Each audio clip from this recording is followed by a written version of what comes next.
Guys, welcome to mini vlog. ఈ vlog వచ్చేసి Sunday రోజు అనమాట. సండే రోజు అయితే మేము ఫంక్షన్కి అయితే రెడీ అవుతున్నాము. ఫంక్షన్ కోసం అని చెప్పేసి నేను ఈ శారీ అయితే వేసుకున్నాను అనమాట. అండ్ ఈ బ్లౌజ్ అయితే కట్ వర్క్ డిజైన్తో అయితే స్టిచ్ చేసుకున్నాను.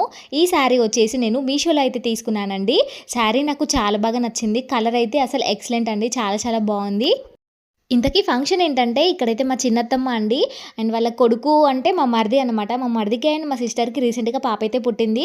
ఇంక ఈరోజు అయితే 21st డే అయితే చేస్తున్నారు. ఇక్కడ మా అత్తమ్మ వచ్చేసి రింగ్ అయితే పెడుతుందన్నమాట. నేనైతే చిన్ని పాపనైతే వీడియోలో అయితే చూపించట్లేదండి. చిన్న పాప కదా, దిష్టి తగులుద్ది అని చెప్పేసి అయితే చూపించట్లేదు. చాలా చాలా క్యూట్గా ఉంది.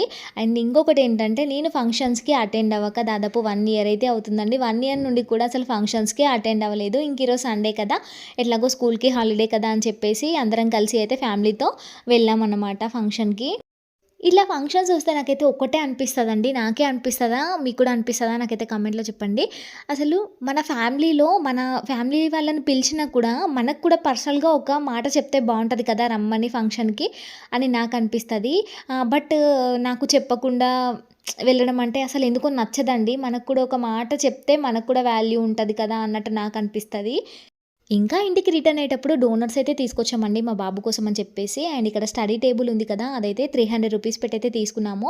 ఆన్లైన్‌లో చూసాను బట్ రేట్ ఎక్కువ అనిపించింది. ఇంకా రోడ్ సైడే తక్కువగా ఉంటది కదా అని చెప్పైతే తీసుకున్నాము. అండ్ ఇంతకీ వీడియో ఎలా ఉంది, నచ్చిందా? నచ్చితే లైక్ చేయండి.